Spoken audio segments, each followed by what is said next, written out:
has COVID impacted your company, from a foundational standpoint?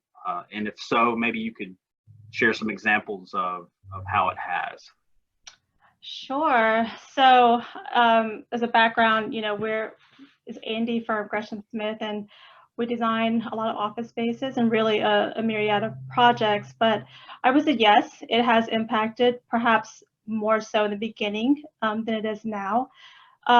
Just from quarantine and a lot of unknowns, and people decided to put a hold on projects or kind of a wait and see. But what we're seeing now is that, at one point, while everybody was working at home and it was very efficient and productive, that kind of spearheaded the idea of doing 100% work from home. And what we're discovering as we're learning and people are entering back into the office is that productivity and maybe just the overall happiness of working from home is not as a long-term scenario. So with that being said, I don't think we're really going to be going anywhere in terms of designing. I think the thought of the office space being there is still there and is very important. If anything, we're just having to look at it from a different standpoint of how people will be transitioning back, and if remote working is going to be how it's going to be going forth, and how that would change the overall landscape itself. Yeah, that's awesome. I think one of the big questions is that transition back, right? Mm-hmm. I think that's what a lot of people are talking about today. Peter, with JLL, how about you? I know with JLL and your firm's reach and things like that. How about you? Sure. So I actually sit in the project management side and specialize in multi-site rollout, which really hits retail and restaurant mostly, are our clientele. What we've seen is that in the beginning of this, it was a lot of, we had two sides of it. Let's spend what we have as quickly as we can. Nobody's in our spaces, and now's the perfect time to spend some money. And then there was a lot of wait and see. So that'll be a key term, buzzword that we hear a lot today, of I don't know what's going to happen. So what we're seeing now is actually a little bit of a late spend, where people have capital dollars that are needing to be spent before the end of the year, and they're trying to figure out the best use of that money. Early stage projects were things like sneeze guards and signage, and a lot of investigation work on what is our building or our space need. And now it's okay, if we're going to get people back in, what's the best approach? So a lot more due diligence. I can say that I feel like from JLL as a whole is the requests that we're getting are full spectrum of what they want. It could be anything from, hey, let's utilize this 10,000 square feet to and best use of 10,000 square feet, or it could be, hey, I want to put in new door handles that are self-cleaning and flushable toilets and all sorts of things. So it's really full spectrum. Is the best that I can say, but we're seeing everything. Yeah, a lot of variables, right? And it's hard to know the exact answer, and there probably isn't one, but yeah. I'll send it over to Tripp. How about in your world? I had muted out. Sorry about the sunlight over here. I have to lean into this if my head's a little bigger than it should be. We can see all the pores. That's perfect. That's right. So, overall, I'd say I think Stevie said it best at the beginning. There was a lot of uncertainty. I think the first 3 to 4 weeks, silence, crickets. I had a couple of deals that continued through, being real estate, 7-year cycles, 5-year cycles. I think some people looked at it as a roadblock.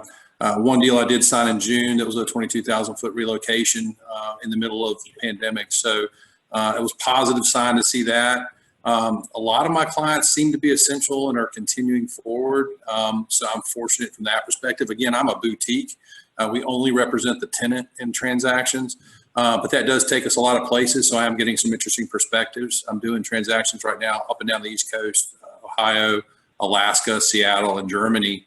And so I'm hearing things in all those markets of how they're being affected. But overall, I'd say that, there's several clients, I'd probably say 10 to 15% have asked to look at subletting their space, potentially offloading while they're not using it. And then the rest are kind of just holding steady. But ones who had leases coming due are negotiating, trying to take advantage of the downturn and get free rent, maybe better concessions. And then I've had a couple of times where landlords didn't play ball and those tenants actually are relocating in the middle of, again, a pandemic. So it's been interesting that people are still moving forward, thinking it'll get back to a sense of normality. And I think we all understand that's going to change, just like flying changed after 9/11 with TSA PreCheck. I think that that real estate will change with paths of how you have to walk and screen guards and antiseptic, et cetera. Yeah, that's good insight. Appreciate that, Tripp. Of course, last but not least, Sloan with Edifice. Maybe you can kind of bring a GC perspective to all this. What about you? Sure. So Edifice is a commercial general contractor that primarily focuses on work in North and South Carolina. For us, foundationally, not a lot has changed for us operationally. We're already a safety-focused organization. We're still the same with no change or plan changes to our corporate culture, the markets that we serve, or the projects that we chase and try to build. We do anticipate a new wave of regulations coming through regarding housekeeping and sanitation requirements that right now we're kind of doing voluntarily as a part of our ongoing prevention, really, but we do expect something more formal to come down the line for us to start following in the near future. Awesome. Awesome. Thanks a lot for that. Turn it over to Liz for the next question for everyone.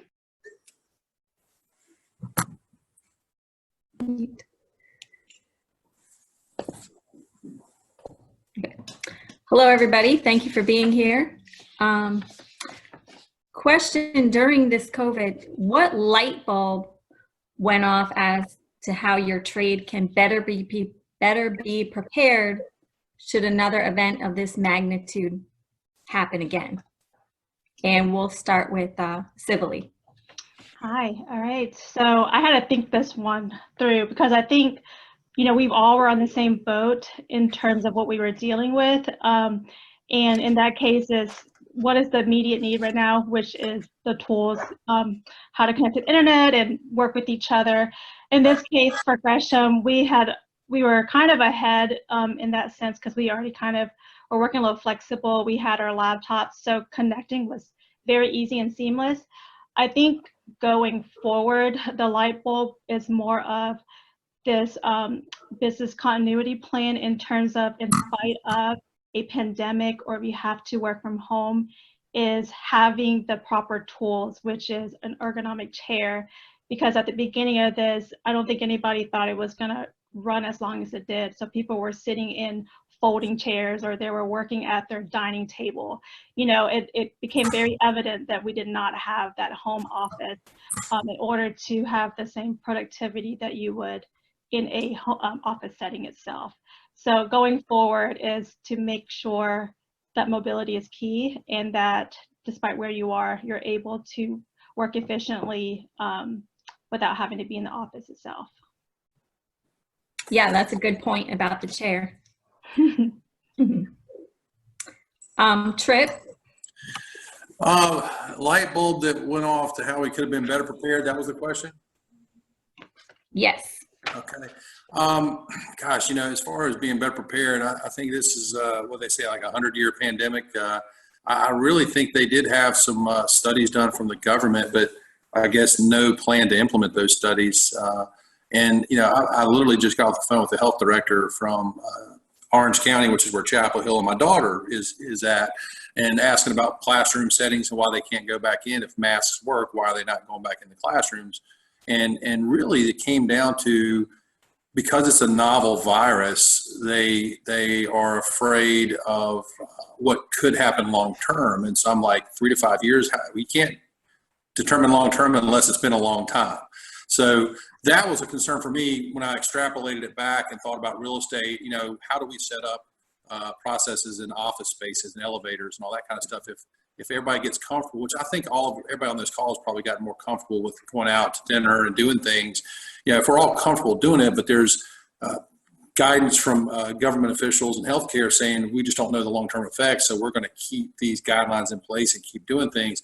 I think that's going to affect us. So I think the light bulb for me is this isn't necessarily something that individuals are worried about or even companies are doing. It's more the unknown factor that we're never going to know for years. So that's the thing for me that was kind of a light bulb moment of not necessarily how we could have been prepared, but what we need to do to prepare moving forward. And I think it's going to come down to companies. I call it the CYA policy, and I'm seeing it a lot. Are you guys familiar with the CYA policy? Cover your rear. That's what we're seeing out there is a lot of companies are saying we're not coming back till next year, and we're not going back to school, we're doing virtual. It's all risk mitigation. And I get that. I think on an individual level, people are like, I'm willing to do it. But on a corporate level, when you get legal involved and people's lives involved, companies aren't going to be held responsible. So I think we're going to have calls like this moving forward for a long time. And I think that the light bulb moment is that it's kind of like people say the new normal until there's a vaccine or treatment that actually works. I think nothing's going to change from a perspective of distancing and masks and office settings and things like that. But I'm back at my office and my team is, and we've got little shields putting up and we're staying distant, from each other and sanitizing and all that stuff. But from a light bulb moment, I think it's just how we're going to be like this for a little bit, just because of the unknown factors of people having to learn to walk again after having COVID or their hair falling out, things that people don't associate with this virus. So I don't know if that really answered it well, but. Yeah, definitely some plus points there about people just not wanting to take the risk and CYA. Peter, what light bulb went off for you, and how can your trade be better prepared should another event of this magnitude happen? Yeah, one of the things that we saw, and maybe not so much for my team, is that I use the word utilitarian, and that we all need to be very utilitarian in what we do. So if it's a design world, architectural side, which is my background, is you get really comfortable with what you do every day, and you how you design and the way to design, and the projects that you work on. And for JLL, we're very siloed internally on the project side of, while I handle retail, we have people that handle development, and we have people that handle TI upfits. And I don't think we were able to adapt as quickly as we needed to understand how important it is to be utilitarian and shift our focus to other projects. And the long-term effect of that is that when we looked at staff reductions and having made difficult decisions, it was really difficult because you have specialized focus of folks. So we've lost some really good people because of the specialty that they bring. And in my opinion, it's a little bit of a disservice by not making more people utilitarian that can then fluctuate between projects. And I think when you grow your teams, and for all of us, when we grow teams back in the future, really looking at the diverse abilities, and even if they're specialized in something, making an important part of the job and the task to make them utilitarian, so we don't continue to lose good people because of that. Yeah, that's another good point. Just making each individual's worth stand out and using it to the best of the company's abilities, so you don't have to lay people off. Sloan, what light bulb went off for you, and how can your trade be better prepared next time a situation like this happens?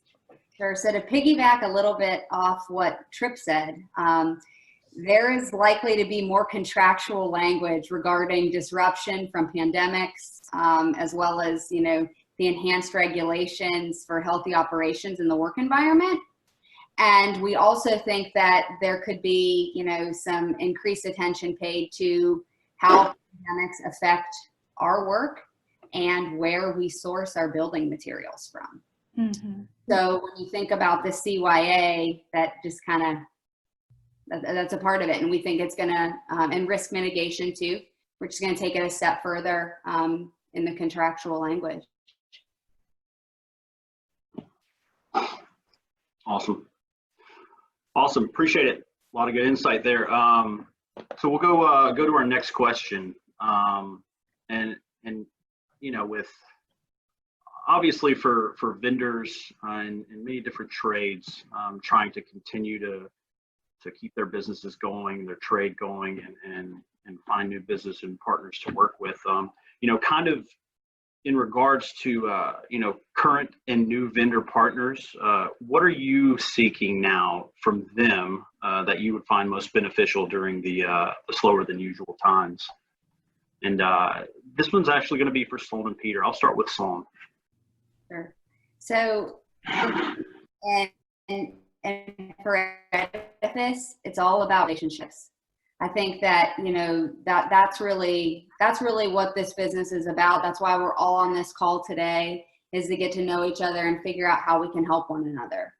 So for me, customers, subcontractors, suppliers, designers, everybody that's involved in a project who truly understands and embraces a collaborative team concept and environment is more important now than ever. You know, everyone has to put the good of the project above their individual interests, and that will bring success. So just be good to people, be kind, offer a helping hand where you can, and I think that's what's going to get us all through it. Yeah, I think you hit the nail on the head. That's an awesome point. Relationships being at the core of it as well. I mean, I think that's why most of us are here. How about you, Peter?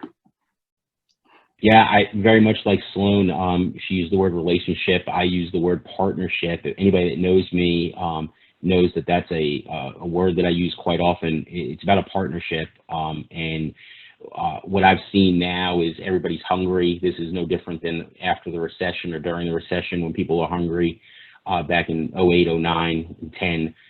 And you saw, you know, rock bottom prices to do work, but they were change orders galore. Then there was certainly, hey, I've lost so much and now I'm going to get it all back in one fell swoop. I really am looking at long-term relationships and partnerships and understanding, while, hey, I'm always willing, and probably more so than some others, to roll the dice and bring somebody new into a program and give somebody a shot, is they have to have the core value of partnership. They have to understand, this is, in my world, I do rollout work, so it's not, I'm going to do one project and go away, but I'm going to do many projects over the course of many years. And, you know, what I agree to today is going to hold firm for years to come. So again, it's really about the partnership. I look at it, you know, no different than a marriage, right? It's that constant communication, open communication, and being honest with each other. So that starts at day one. Awesome. Appreciate that. Appreciate that, Peter. Liz, you can take the next question, please. Sloan, we have seen the multifamily and industrial sectors continue to surge during the economic slowdown. Do you see that trend continuing once everything ramps back up? Absolutely. And what is your take on the approach to office space over the next year or two? Sure. So absolutely, on industrial sectors and multifamily, we think that they're going to continue. Right now, we're seeing a lot of activity in food and beverage, distribution, logistics, medical, life sciences on the industrial side. Those are all pretty hot for me and for Edifice right now. We don't do a lot of multifamily, so we have a few multifamily projects, but not a ton. And, you know, the office market, it's just a little uncertain right now. I think everyone's just kind of touch and go and trying to figure it out as best as they can to keep everybody safe.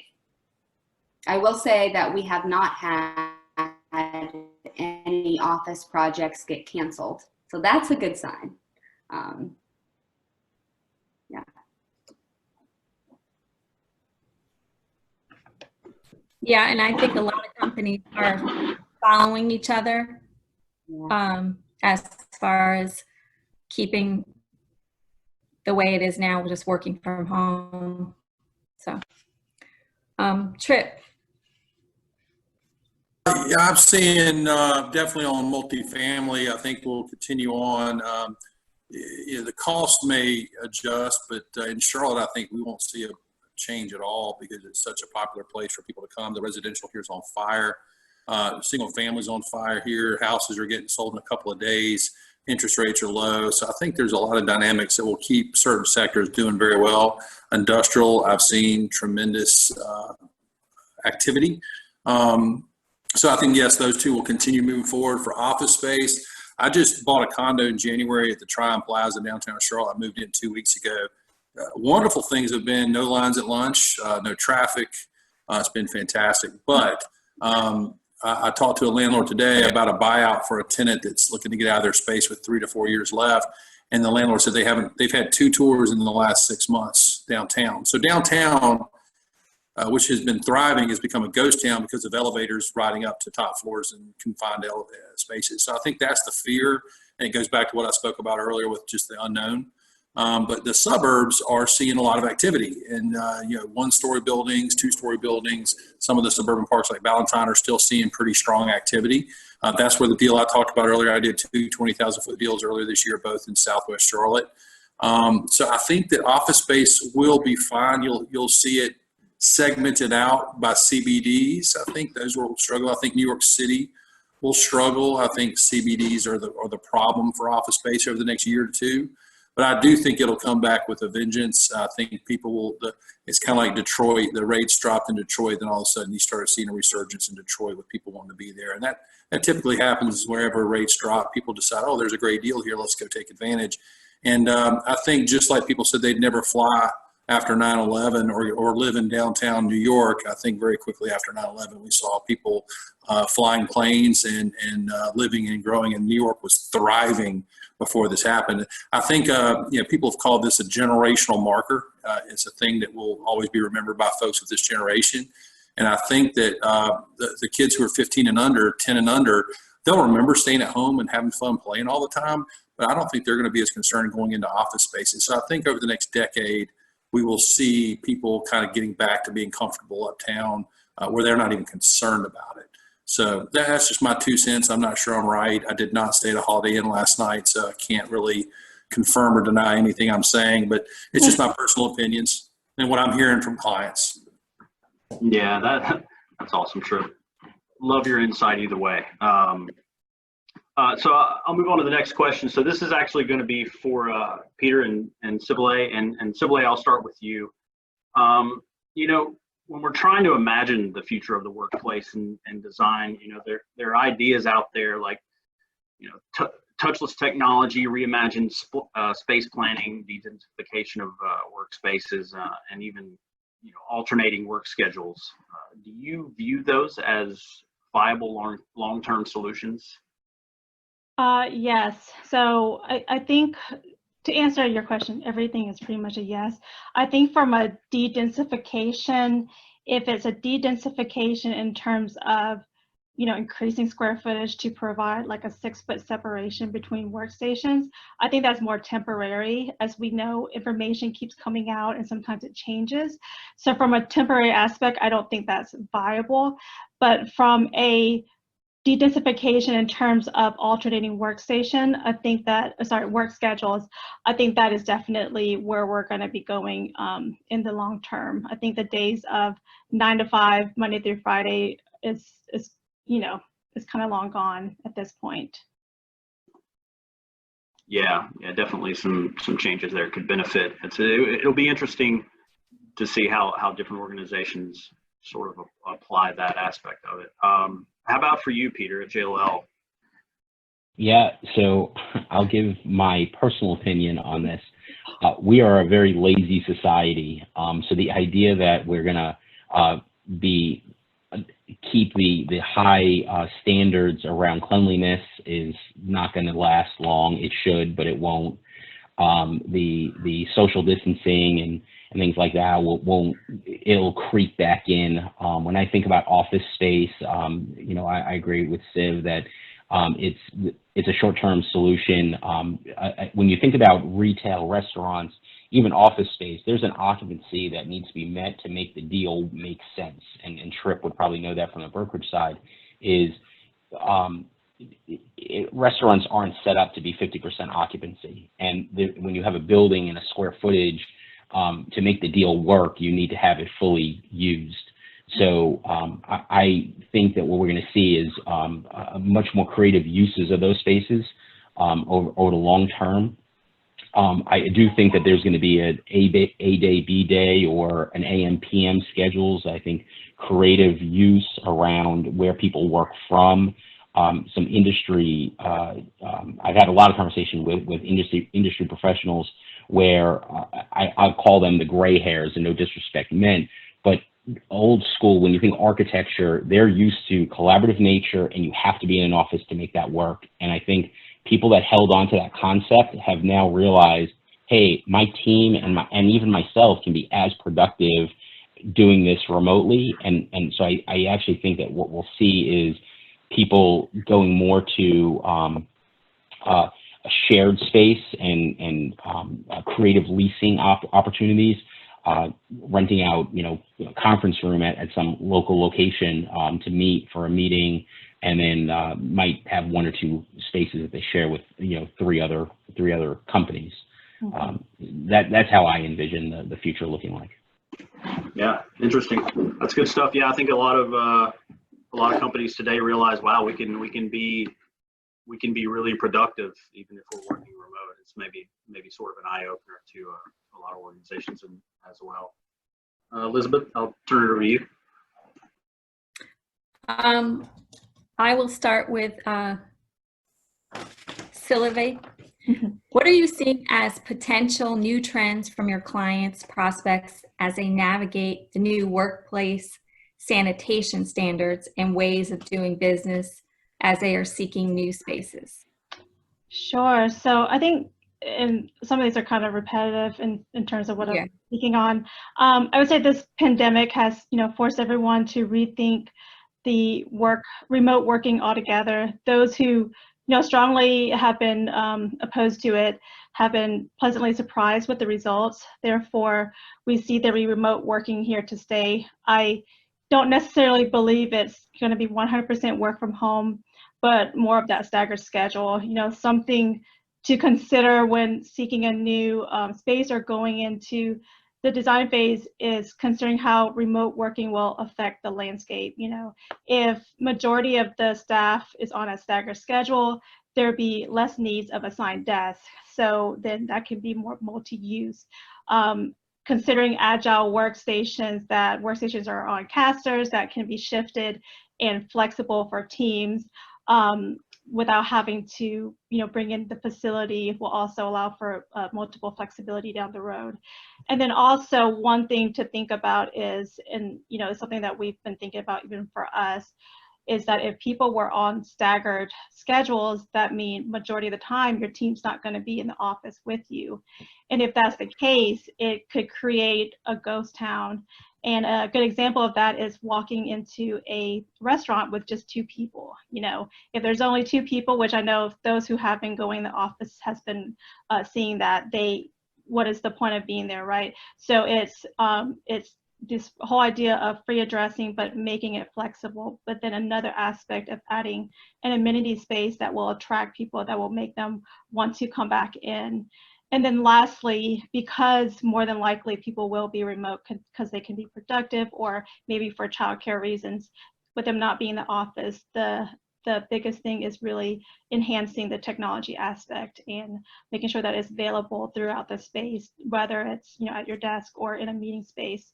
So creating more of an activity type landscape is really what we're seeing is going to be happening. Yeah, that'll be exciting to see. And, you know, just continuing the efficiency and the productivity is what companies want. So I think it's going to be a good change. Absolutely.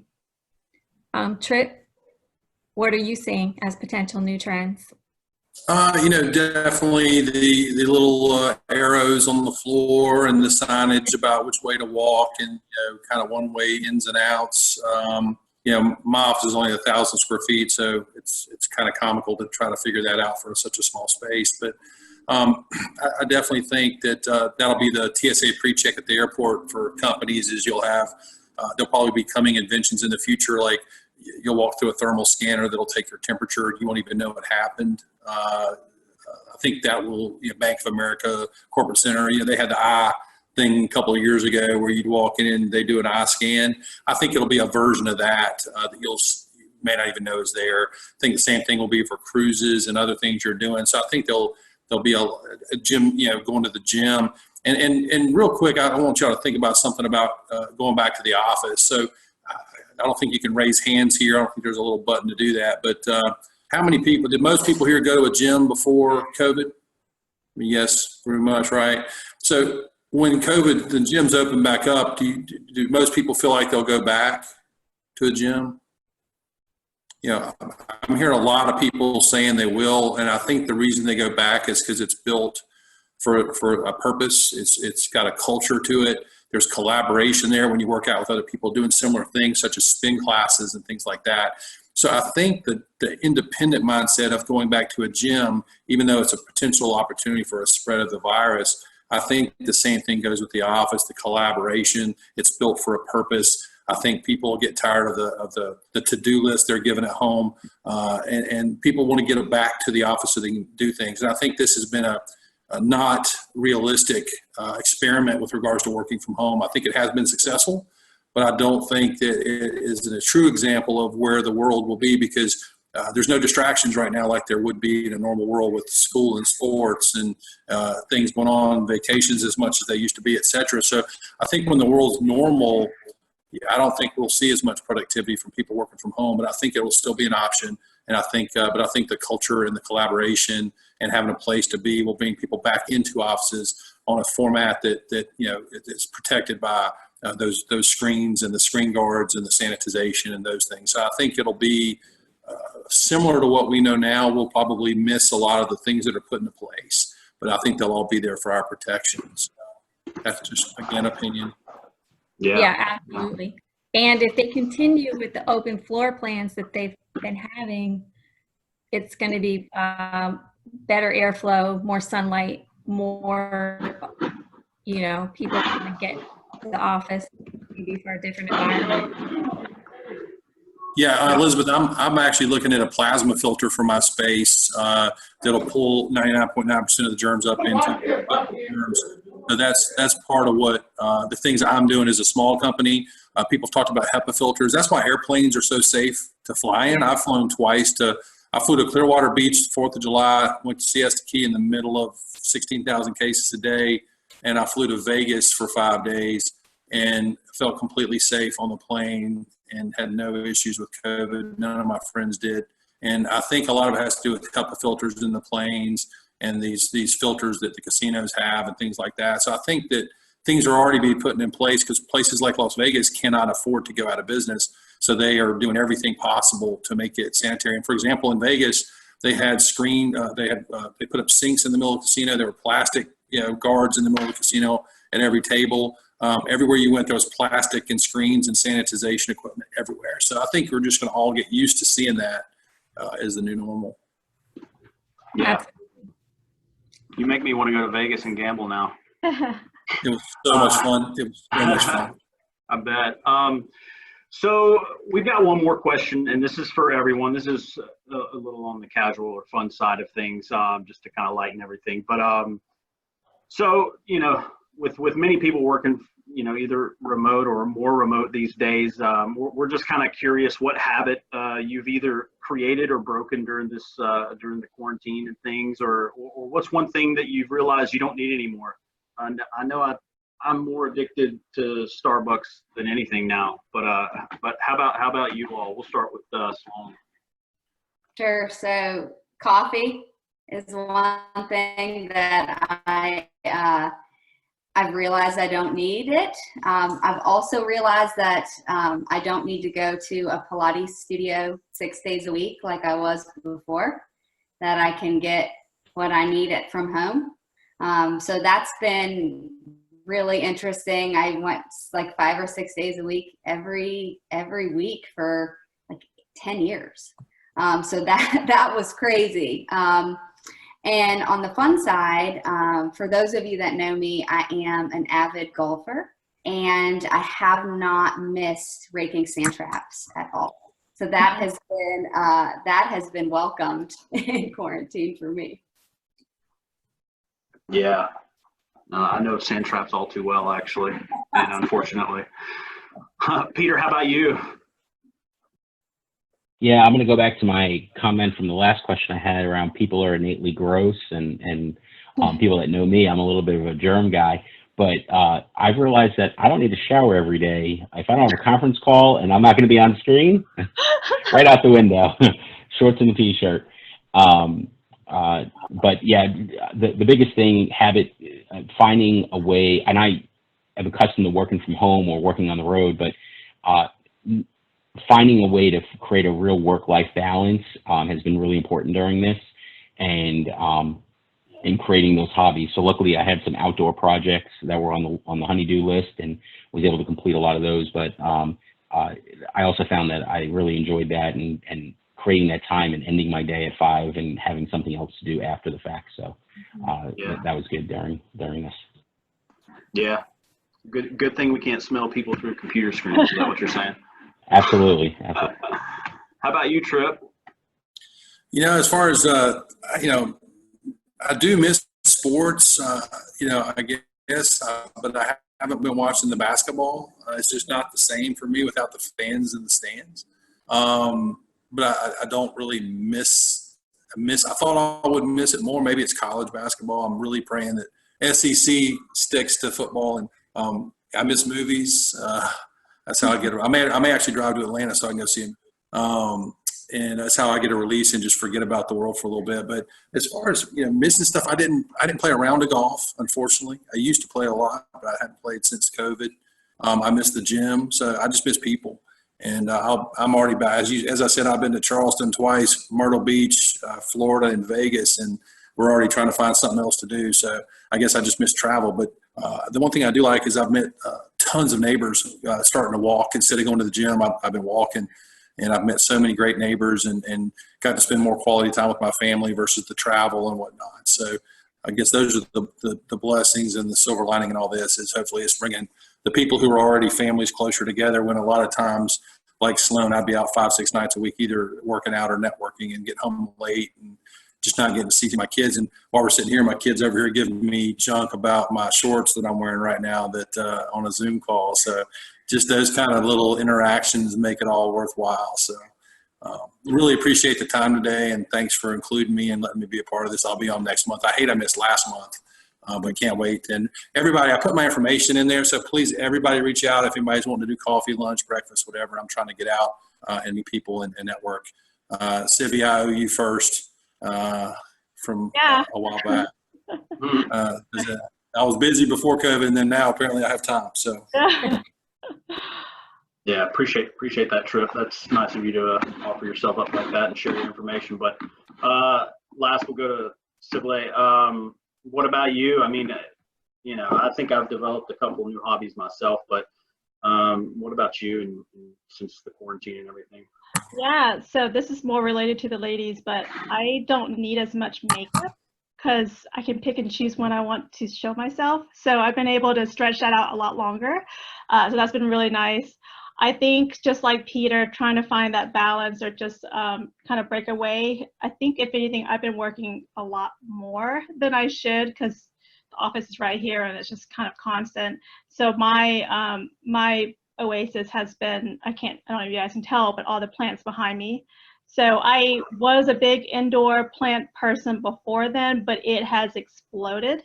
And so has everyone else that is on social media. So the cost of plants have increased and I still can't stop buying them.